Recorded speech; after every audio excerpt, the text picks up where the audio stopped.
station. Last year, Tavis ranked number 33, and the year before, number 45. The Tavis Smiley Show has rapidly expanded its national syndication to now include nearly 50 radio stations across the country and counting. Congratulations, Tavis. Yay, yay!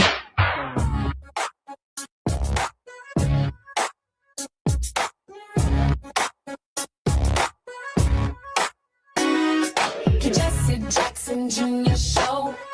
Oh, oh, oh, oh, the Jesse Jackson Jr. Show.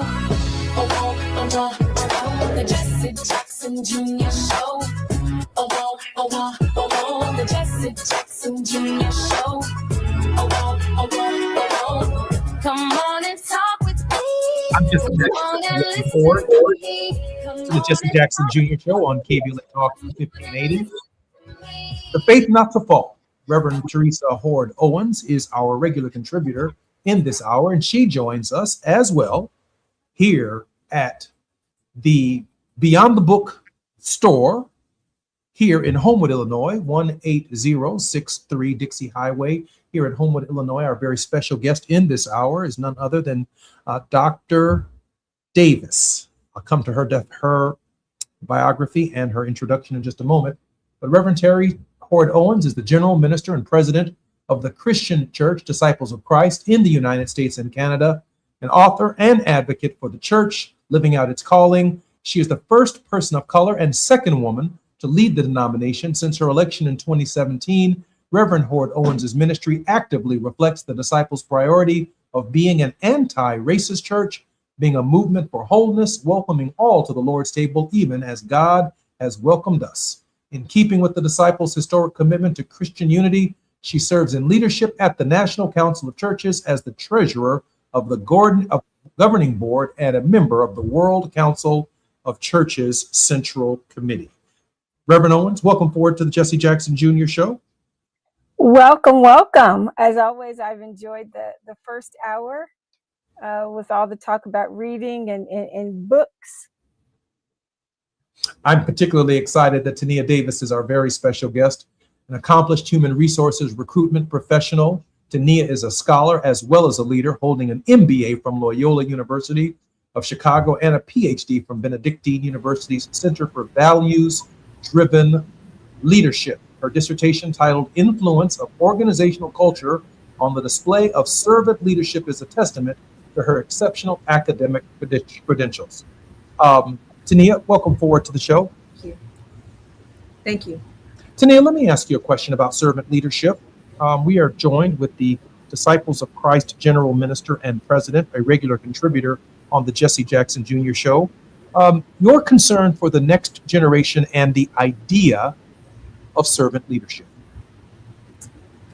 You know, I studied the behaviors, the impact and influence that servant leaders have on organizations, and there is a dramatic difference of a leadership style and output, meaning I've watched the leadership style influence the behaviors and growth of staff members, and I do think there's something to it, watching different leaders have a trajectory in organizations, and some having more success than others and some being more respected than others, and then looking at staff members have a better experience than others. And I think how we influence, how we teach, mentor, and create space for all people is really important. I think servant leadership, there is a different dynamic that they add, where the value of it and output of it has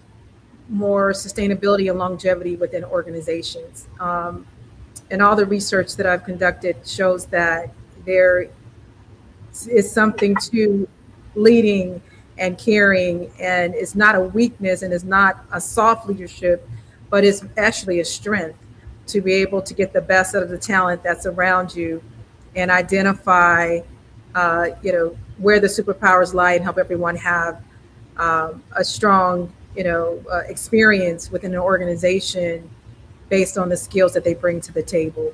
So the different dynamics of it, I think is very important. I think it's more important today, where there are voices feeling not heard, and people feel that they are getting lost in the shuffle, or feeling that there's more of a dogmatic way to lead and there's more of a spotlight on that behavior versus the behaviors that really help people thrive. I think there's a huge difference in that, and I've seen that throughout my career. I do want to acknowledge the presence of Tiba and Diallo, who are still staying with us. Madam President, your thoughts on Tania's response to the question of servant leadership and your experience in this realm? Well, I'm fully appreciative and respectful, certainly, of her study of the phenomenon, and it is what she's really bearing witness to is it has to be intentional, right? It has to be the work that we do to build leaders. People don't just pop up. People just don't develop in the ways that we would like to. Children just aren't raised without direction and formation. And certainly in my own work in the church, I love it when I'm the oldest person in the room. And that at my age now, that often happens. But it's time for us to make room for others. And the way that we do that is not just to let them run free, but we bring them, we come alongside them while they're early in their stages of development in leadership, ensure that they get exposed to different kinds of experiences. I think the more experience gives you preparation, the more preparation you have, then the more options you have. You encourage as much education as possible, not because you want people to pursue a particular vocation, but because you want to give them options and you want to expose them to ways of thinking. You want to, even religious leaders, they need to be exposed to different religious traditions, different rituals, different communities. I'm loving being exposed to Dr. Davis's bookstore. My dad is Professor Emeritus of Africana Studies at Knox College in Galesburg, Illinois. I grew up in Terre Haute, Indiana, and during his journey through his master's and doctoral work, from the time I was about 7 years old, my brother, sister, and I had to read one book a week by or about Black people, or we did not get half of our allowance.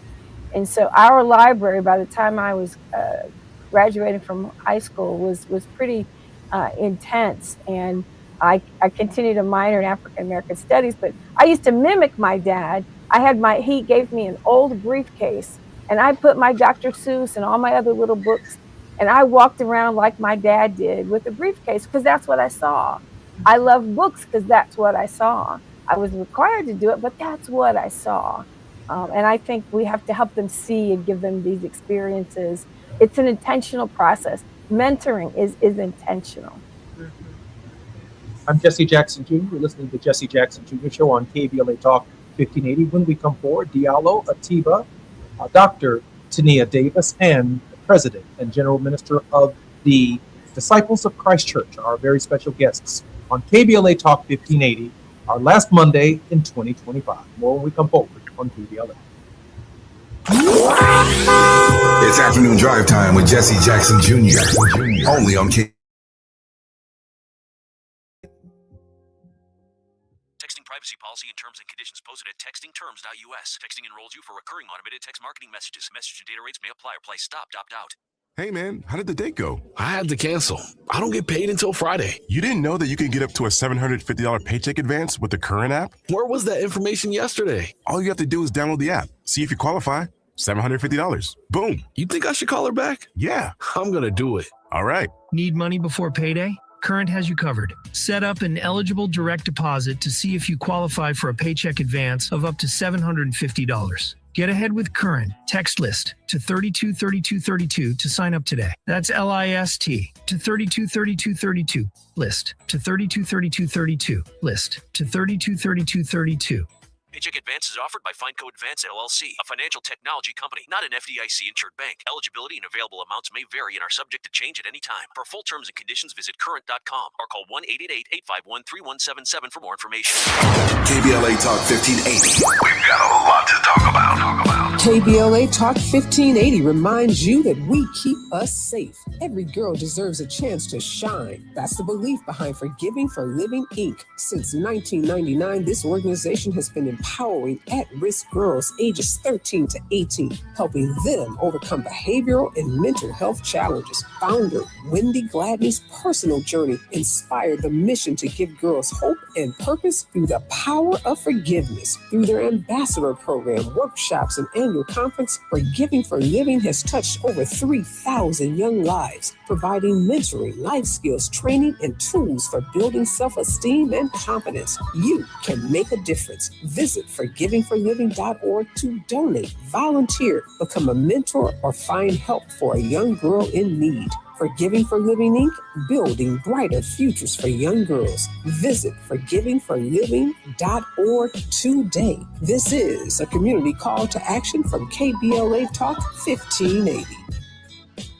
KBLA Talk 1580 is pleased to partner with the Empowerment Congress once again for their 34th annual summit. The summit's theme is From Vision to Action, a forum to unlock participatory democracy, and will feature a nonpartisan gubernatorial candidate forum focused on issues of importance to the African American community. The summit is the signature public policy-oriented observance of Dr. Martin Luther King Jr.'s legacy during the national 3-day holiday weekend that celebrates his life. This year's summit will be held on Saturday, January 17th, 2026 at the California Science Center in Exposition Park from 9 to 11 a.m. Admission is free, but registration is required at KBLA1580.com. All major announced candidates for California governor for the Democratic and Republican Party nominations have been invited to participate in the candidate forum, which will be moderated by Tavis Smiley. An all-star panel of journalists will pose questions to the candidates, and the forum will be broadcast live on KBLA Talk 1580. This is going to be a big year for local, state, and national politics.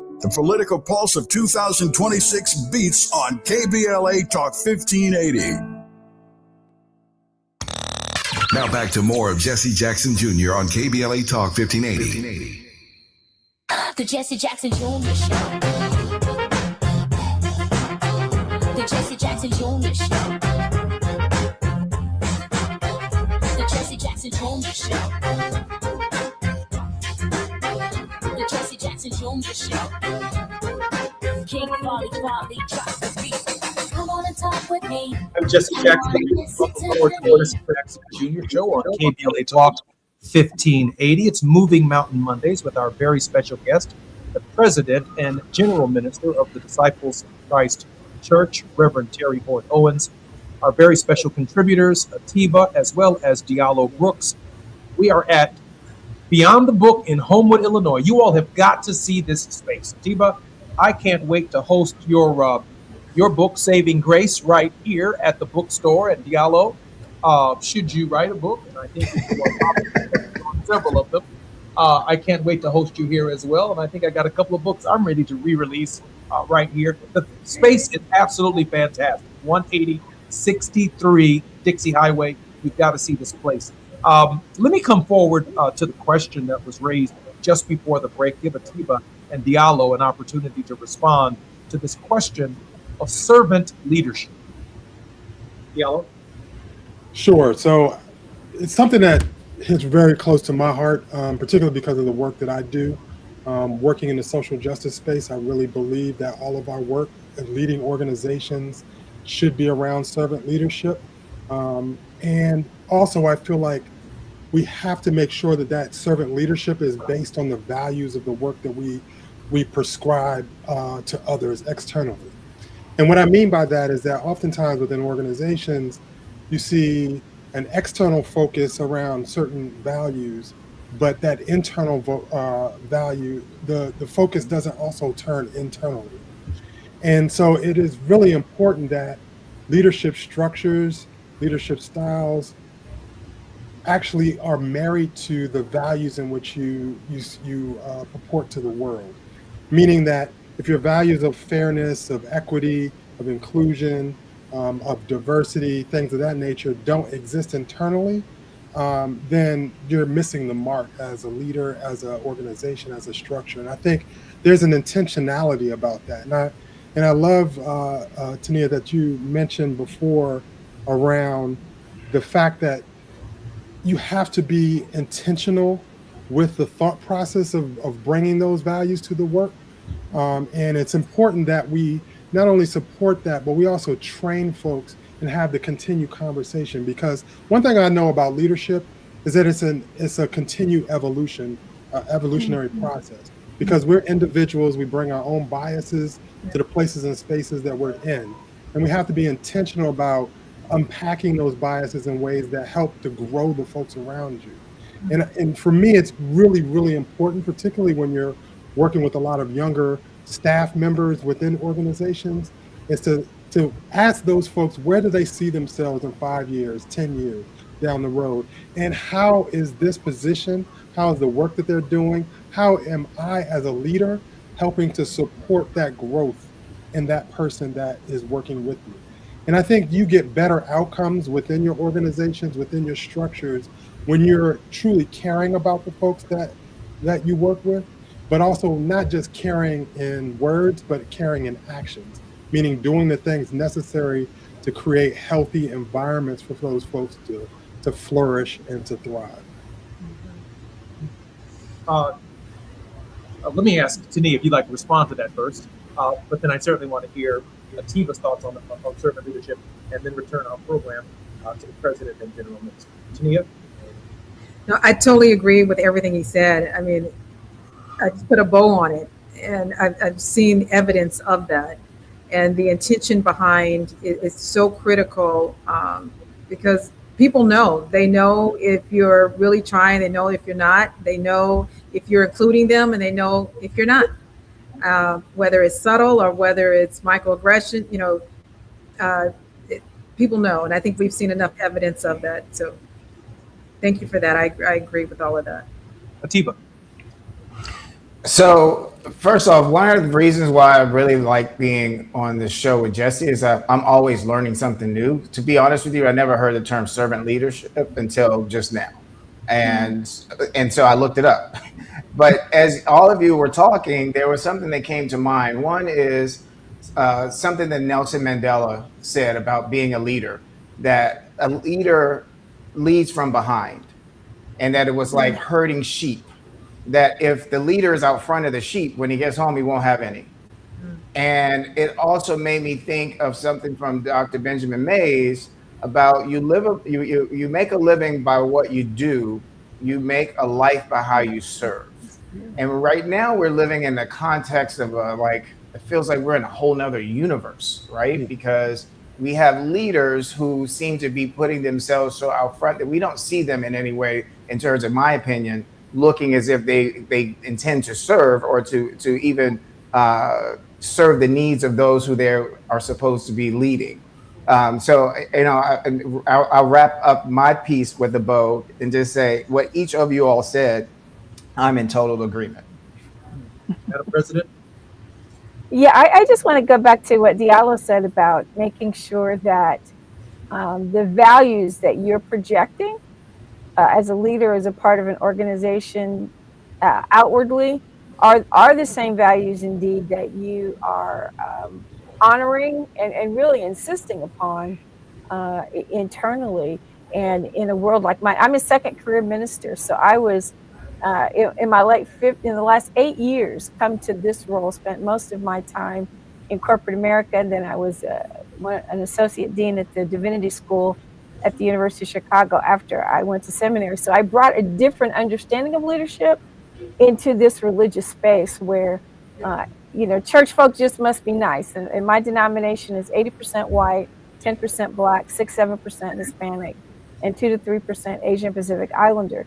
So there's a variety of cultural values that are smashing up alongside religious values and even inflect those religious values. But we are often lamenting, right? The fact that, our congregations are getting smaller. I don't care what the culture is. People are moving away from organized organizations of any kind, church, even fraternal organizations, civic organizations. And I'm just curious about what our guests today think about.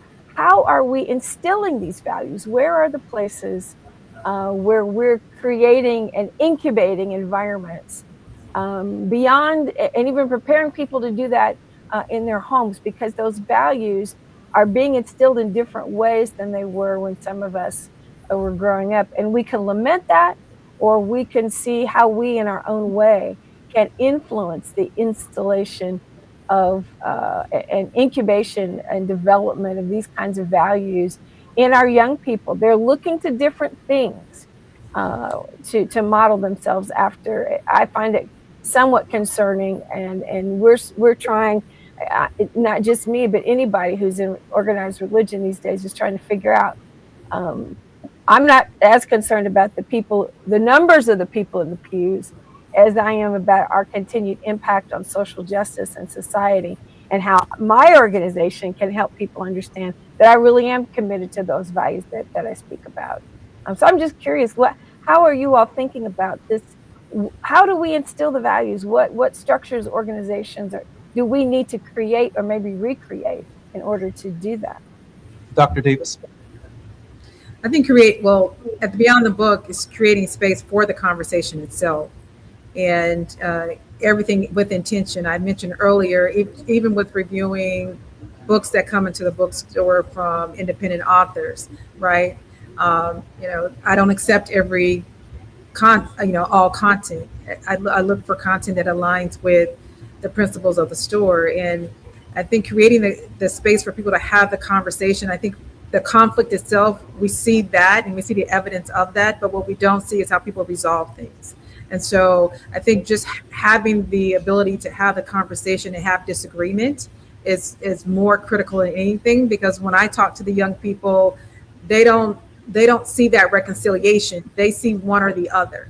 Right. And so the word "and" is missing. It's you or that, you or that. And so that's polarizing. And if you don't have the word "and" or "if," then you're discounting some sort of agreement or some sort of reconciliation or some sort of conversation to have a difference of opinion. And so what I am very intentional around it Beyond the Book is creating space to have the different "and" conversations. And I have books that have different "and," so that we can start inviting different perspectives to have different conversations, to educate, to enlighten, or just to be present to hear something that is coming from a different voice. And that takes time, that takes repetition, right? But it also takes maturity in the room as well, for those conversations to exist. I in this moment, I got to say this, Atiba, it looks like the books that you and I have written have a hurdle to overcome before we get in this store. Diallo actually has a leg up because you talk with Dr. Davis before He's curating his store. Yeah. He has a roadmap. Curating his store. That's funny. Diallo, did you want to add something? Yeah, I just wanted to say, I think one of the things that is really exciting and about this conversation is that if you look at a business model, I think this store is an example of like how you can create a socially conscious business, because it is a business. It's not a nonprofit entity that exists. And we haven't met before. I've never been to your store before. I'm in Washington, D.C. But just from like the conversation, I think leadership is something that is also modeled. And so when folks see that even in business practice, you can have a community-focused business practice that lives its values, that is welcoming to the community, but at the same time is developing a structure to be able to make a profit, because that's what you want to do as a business, but do it in a socially conscious way. And I think that's the kind of modeling of behavior. And I think to your question, Reverend, where do we go? We have to go to the places and spaces that people are.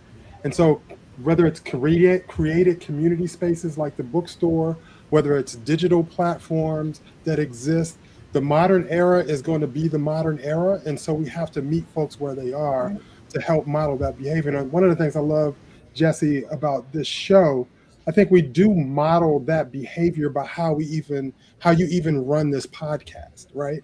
How you even run this particular show is a healthy conversation that's leading into values, that's leaning into what leadership should look like, asking those strategic questions that folks need to have asked of themselves, and then allowing folks to grow into the places and spaces that they need to be. And I think as we model that with young people, as we model it even with adults, as we have healthy conflict, I think conflict can't be something that we're allergic to, but it's how we model how we have conflict and how we resolve conflict that helps other folks grow into leadership styles that are much more healthy, much more service oriented for communities.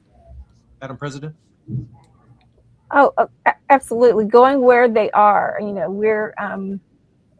I have been at the helm with other people of a huge shift in our organization, changing governance, changing the way we gather as our general assemblies, our big conferences. We're the only mainline denomination that allows like every congregation to vote, and we're moving to a completely online digital space. I have a tech advisory group that's basically all millennials who are professional IT people, and trying to find other ways to use people, even on a volunteer basis, to bring their gifts for the health of the organization, but also to listen to them, to what they're saying about where the church needs to go and how the church needs to operate in order to continue to be relevant. That's culturally inflected by me being a Black woman. So I'm also listening to what the white people are saying and to what the Hispanics and the Asian and Pacific Islanders are saying. And my whole thing is we have to model our value that everyone has a place at the table. And that idea of the and in the conversation is really an important value that I'm trying to imbue in a lot of different ways, which makes it very difficult in today's current environment. But my opinion is if the church doesn't lead in that area, it's hard to see how we can stay relevant. I'm Jesse Jackson Jr., listening to the Jesse Jackson Jr. Show on KBLA Talk 1580. This is a very special edition, a 2-hour special with Dr. Tania Davis, Diallo Brooks, Tiba, as well as Reverend Terry Hord Owens, our regular contributor in this hour on the Jesse Jackson Jr. Show. More on KBLA Talk 1580 when we come forward. It's afternoon drive time with Jesse Jackson Jr. Only on KBLA Talk 1580.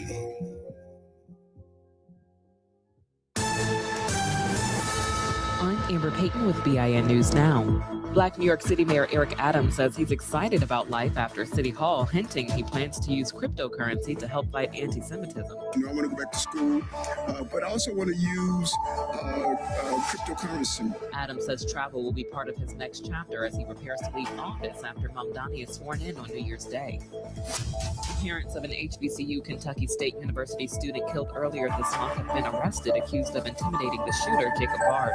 A grand jury declined to indict Bard, ruling he acted in self-defense during a large fight outside a KSU dorm. The parents were arrested over alleged threats made on Facebook. And filmmaker Tyler Perry is facing a $77 million sexual assault lawsuit.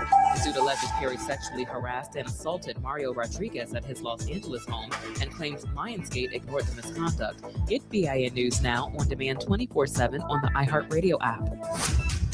A little bit of good news in Long Beach, 710 southbound right at Del Amo Boulevard. Looks like they're getting that crash cleared. I still do see some slowing, though, coming away from the 91. Also in Diamond Bar on the 60 westbound of Grand Avenue. They've cleared that accident to the right shoulder. Still going to be slow, though, from the 71. And on the 60 east at Ramona Avenue, doing a break, they're going to try to fill some potholes. You'll see a little bit of slowing there. The Crohn's and Colitis Foundation has been at the forefront of inflammatory bowel disease research and care for over 50 years. Learn more about research, education, and support at Crohn'sColitisFoundation.org. This is the KBLA Sports Minute with Ray Richardson.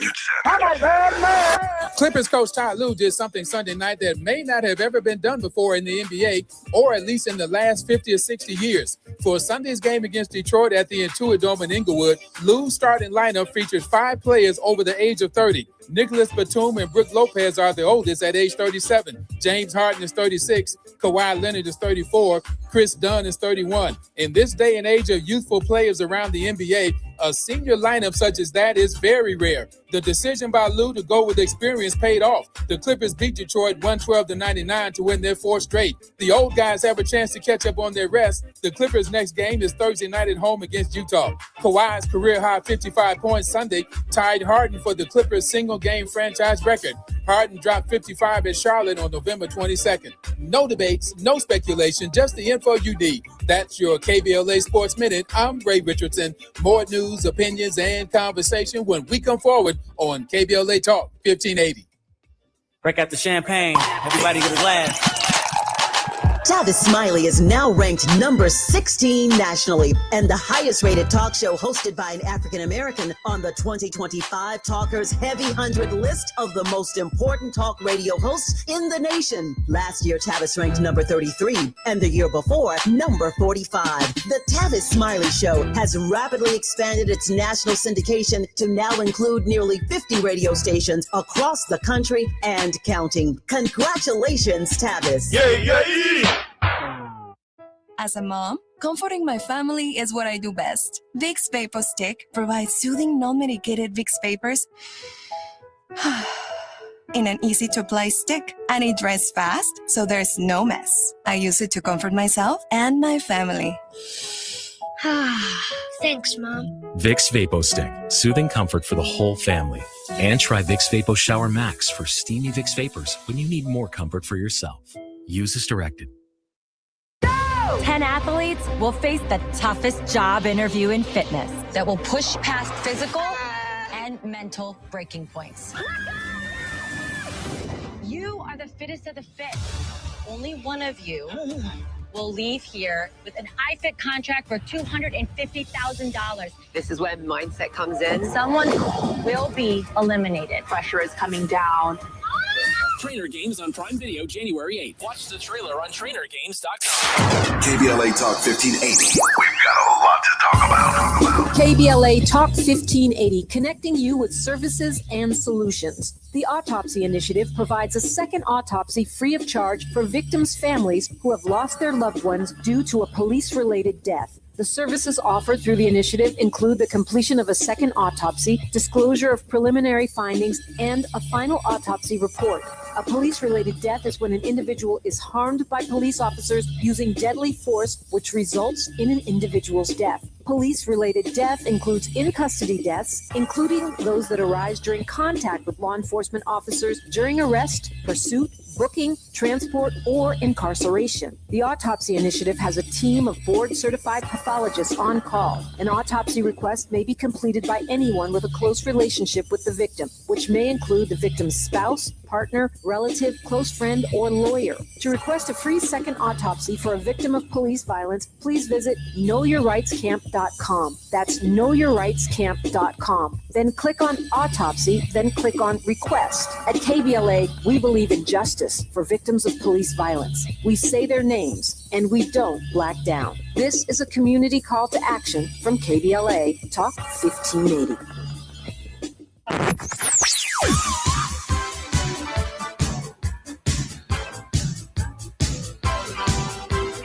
This is KBLA Talk 1580. Talk radio that's music to your ears. We're unapologetically progressive. KBLA Talk 1580. You're listening to Jesse Jackson Jr. on KBLA Talk 1580. The Jesse Jackson Jr. Show. The Jesse Jackson Jr. Show. The Jesse Jackson Jr. Show. The Jesse Jackson Jr. Show. King Folly, drop the beat. Come on and talk with me. Come on and listen to me.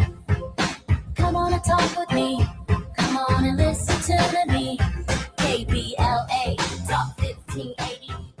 I'm Jesse Jackson Jr. Welcome forward to the Jesse Jackson Jr. Show on KBLA Talk 1580. Our very special guest, Dr. Tania Davis, has a new model for safe spaces and learning for our children. We're at her bookstore, Beyond the Book in Homewood, Illinois, 18063 Dixie Highway in Homewood. You got to see this place. This is The Faith Not to Fall with Reverend Terry Ford Owens, our regular contributor on Mondays. I'm so grateful that the president is with us once again today, and Atiba and Diallo, regular contributors on the Jesse Jackson Jr. Show, are also present as well. I did want to ask a question of Dr. Davis on the question of intentionality. Let me just be candid. When I was in prison, I had a lot of books to read, and I had nothing but time to read them. I wasn't particularly interested in television.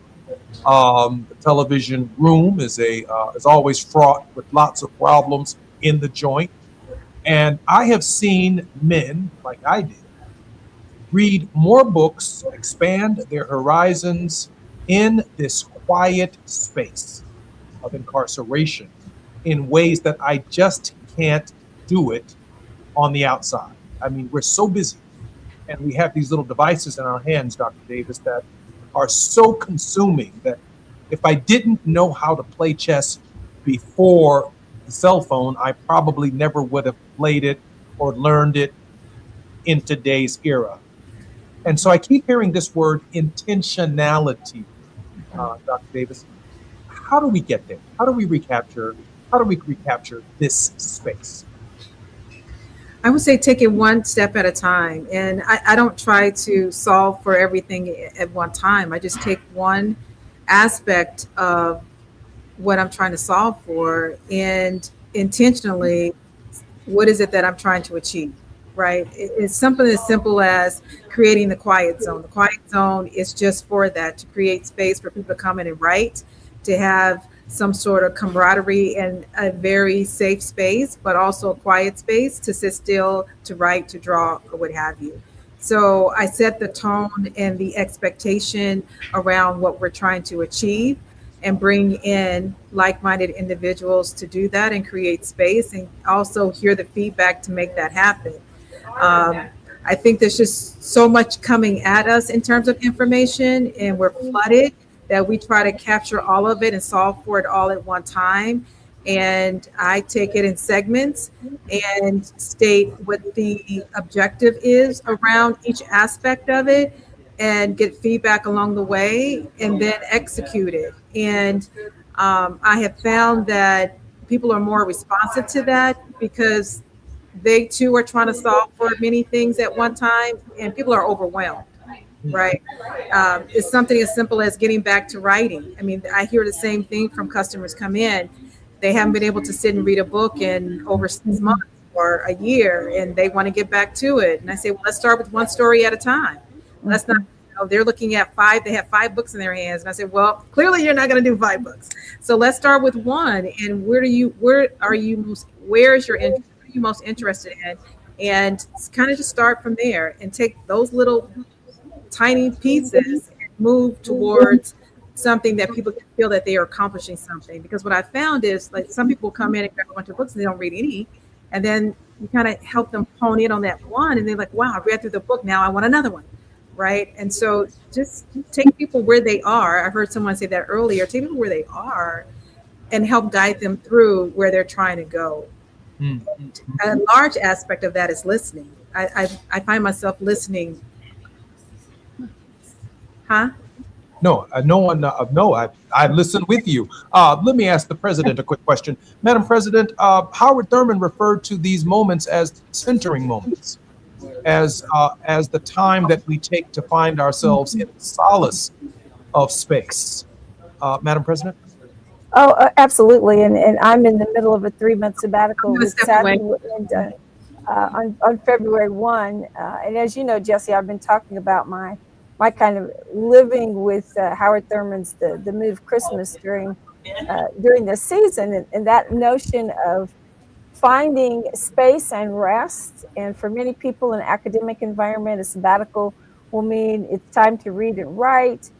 Sometimes ministers will use it time to go and go on some sort of study trip. This sabbatical for me has been making sure that I am, to the extent possible, without commitments, and can choose how I spend my time. But the Thurman is really focused on that interior life, right, as a foundation for everything else that we do, no matter what your particular spiritual or political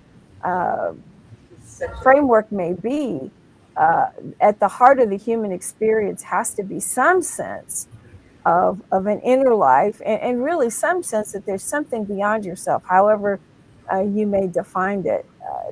So I think books can get us to that place. Meditation, music can get us to that space. Books in particular have been that place for me.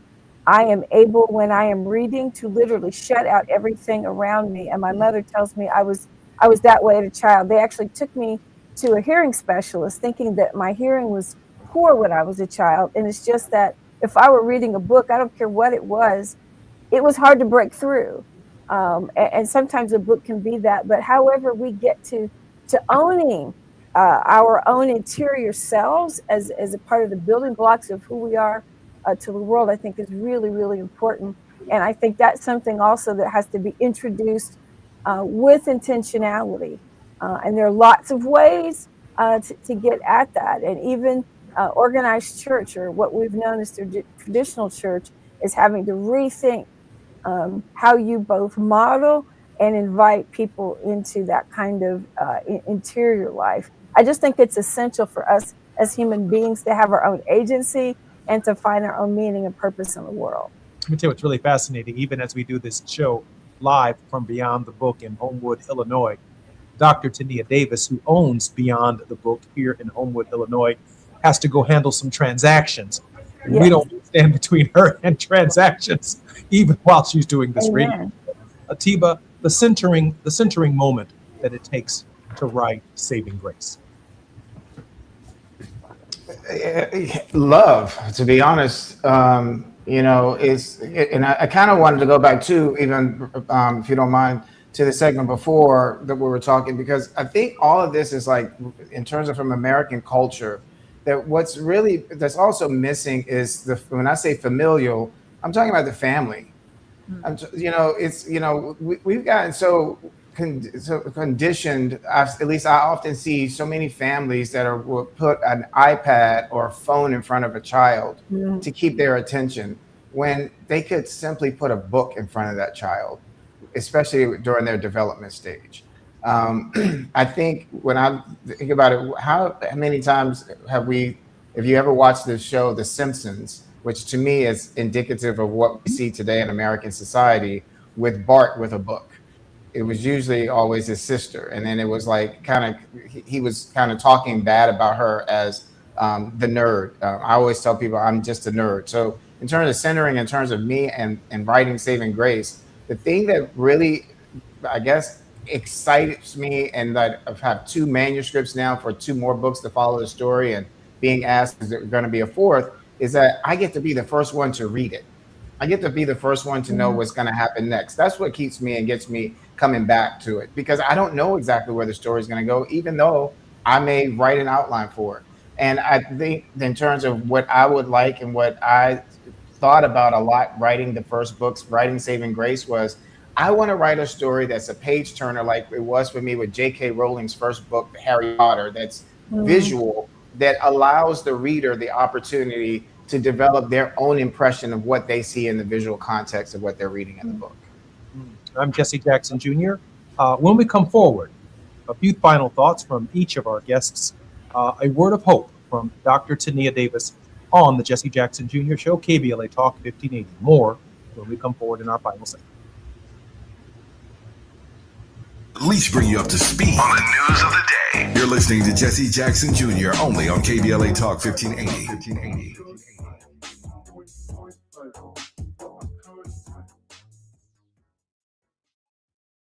Is reviewing life insurance on your to-do list? Now's the perfect time to add it. A friend recently told me that securing life insurance sooner rather than later can help you lock in lower rates for years to come. So I bumped this up on my list and got it done. I called SelectQuote and couldn't believe how easy and affordable life insurance is. I'm 40 and got a $500,000 policy for $16 a month. My husband's also 40 and his $500,000 policy was only $18 a month. Plus, with SelectQuote's same-day coverage, there was no medical exam required, and we were covered by the time we hung up. Knowing I have this checked off my list feels amazing, but the peace of mind knowing my family is protected feels even better. Call Select Quote at 1-800-729-7070. That's 1-800-729-7070. Or go to selectquote.com to get your free quote today. That's 1-800-729-7070. Details on example rate at selectquote.com.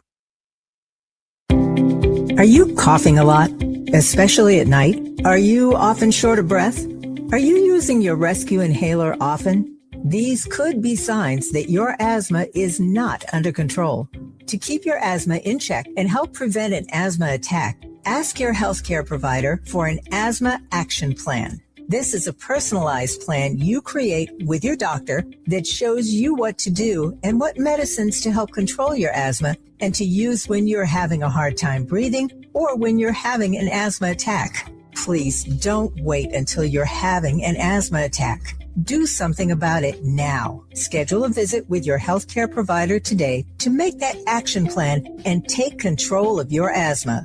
For more tips and resources on the management of asthma, visit luma-edu.com. This message is brought to you by Amgen and AstraZeneca. KBLA Talk 1580. We've got a lot to talk about. KBLA Talk 1580, connecting you with services and solutions. The Los Angeles Regional Food Bank is on a mission to fight hunger and provide nutritious food to those in need across our community. They partner with federal, state, and local programs advocating for better policies and funding for critical hunger relief programs like Cal Fresh, the Emergency Food Assistance Program, and the Child and Adult Care Food Program. The food bank works with coalitions and local representatives to make sure hunger is addressed in every district of LA County. They also run nutrition education campaigns, raise hunger awareness, and source nutritious food for distribution, all while supporting regulations that allow food pantries to operate safely. Want to help? Visit lafoodbank.org or call 323-234-3030 to volunteer or find a food bank near you. Together, we can ensure that no one goes hungry in Los Angeles County. This is a community call to action from KBLA Talk 1580. Now back to more of Jesse Jackson Jr. on KBLA Talk 1580. The Jesse Jackson Jr. Show. The Jesse Jackson Jr. Show. The Jesse Jackson Jr. Show. The Jesse Jackson Jr. Show. King Volley, drop the beat. Come on and talk with me. Come on and listen to the me. Come on and talk with me. Come on and listen to the me. KBLA Talk 1580. I'm Jesse Jackson Jr. Welcome forward to the Jesse Jackson Jr. Show on KBLA Talk 1580. Our very special guest in this hour has been Dr. Tania Davis. We also welcome our regular contributor, Reverend Terry Ford Owens, the President and General Minister of the Disciples of Christ Church, and Atiba and Diallo are bringing the new year in with me, our regular contributors, during the week. I want to congratulate and thank all of our regular contributors. And let me give each of them a minute and a half for a final thought. The final word of hope will come, obviously, from our very special guest, Tania Davis. Mr. Brooks. Yeah, just a final thought. I think that your very special guest today is a great example of how to really merge business ideas with community, but also grounding it in what is of value to us as not only human beings, but specifically within what's really needed within communities. And I think as we go forward into the new year, is to remember that no matter what endeavor we're a part of, that is critically important that we bring our skills to bear to make sure that we're also connecting our community to the success that we'll see within whatever endeavor we're having.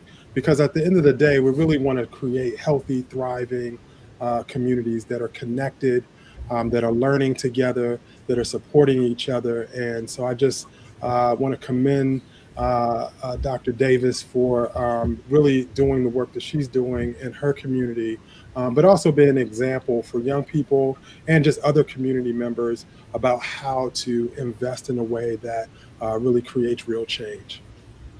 Happy New Year, Diallo. Happy New Year, Jesse. Atiba, a final thought.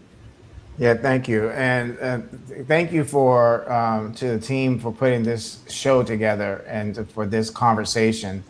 You know, I'm a very big believer that history may not repeat itself, but it definitely rhymes. And there are a lot of things that we can go back to our past and bring forward to I guess, modernize, but at the same time that we can really lean on and use. And my great grandmother was incredible in terms of though she had dementia, she was often repeating quotes. And one of the quotes that comes to mind right now is, "It's a good thing to remember, but a better thing to do. Always hang with the construction gang and not the wrecking crew." And I really want to commend you, Tania, for what you're doing, because I believe that you are constructing something incredible, and that God willing, this will be something too that we can look to identify, and those who are learning about you now through this show can also identify within their own communities. Because what really is missing is, I know oftentimes we're saying, oh, well, we're losing values, or we're not going to church, or we're not going to mosque, et cetera. This, but I think that there's something that's really human that is going on. That's the power of a book. There's something very human going on. That's the power of coming together and having conversations, even when we don't agree with each other, just listening to different perspectives. That's how I think that we learn. So thank you so much for what you're doing. Jesse, thank you so much for allowing us to be together. Diallo, of course, it's great to see you. And Reverend, I really appreciated listening to you today. And I wish you all a very, very happy and prosperous New Year. Happy New Year, Atiba. Thank you. Happy Thank New you. Year. Madam President, I think we have time actually for a double dose vote. Reverend Terry Hortowitz. Well, it's always a treat to have this weekly conversation with Jesse. And I told the producer, I said, hey, I'm just listening. I don't even have to be brought in to the show today, because I thought what was being discussed was so important. But it dovetails nicely with my own work and my own thoughts and the impact I try to have on the world in terms of, my book, Staying at the Table, is really about that ability to listen, that ability to recognize that within each of us is the dignity that God created, and no one of us has the ability to take that away from any of us. And so being at the table, and for me growing up, books have been that gateway to understanding not only myself, but to understanding the world.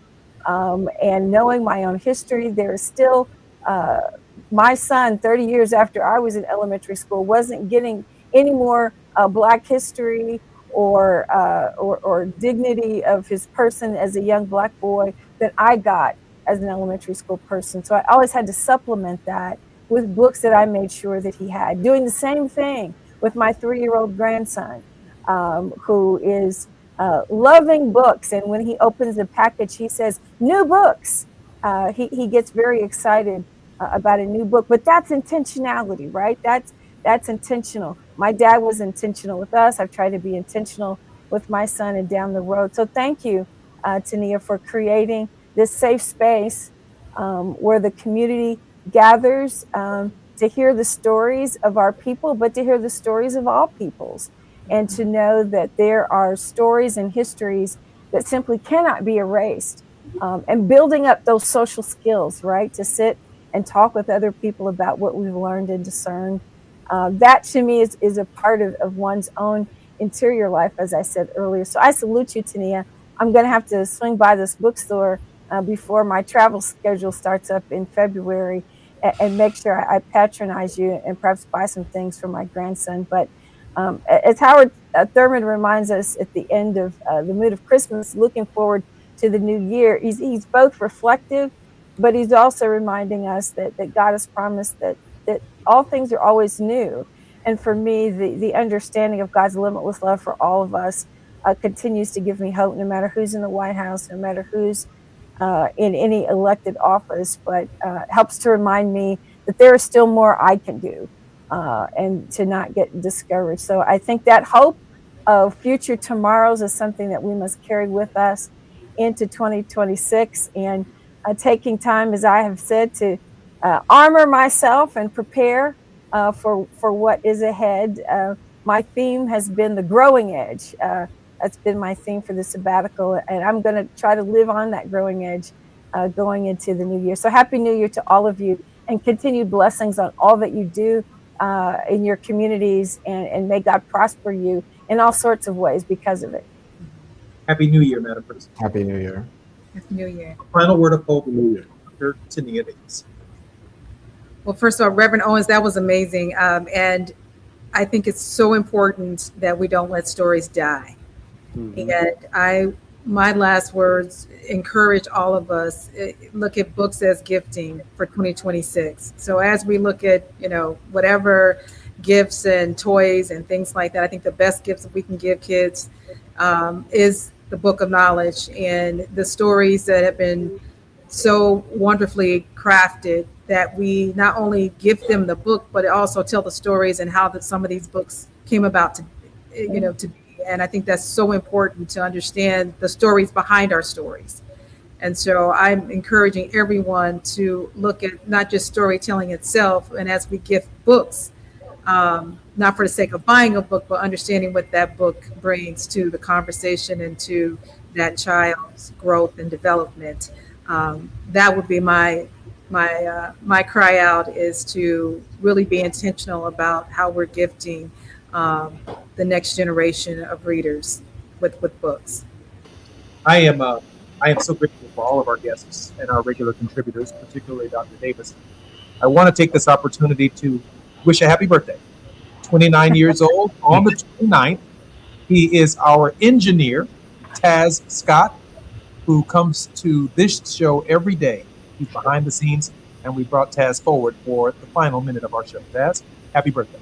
Thank you so much, Mr. Jesse. Thank you so much, man. So glad and so proud that you've worked with us, and please hug your mother and your father for us, two extraordinarily wonderful people who also have worked in the background of our show since its inception. Taz, happy birthday and happy New Year to all. I'm Jesse Jackson Jr. You've been listening to the Jesse Jackson Jr. Show on KBLA Talk 1580. Please keep KBLA Talk 1580 on your recurring contribution and support list going into the new year. This is going to be a very, very important political year, and we're going to need Tavis Smiley more than ever. More when we come forward on KBLA Talk 1580. I'm Jesse Jackson Jr.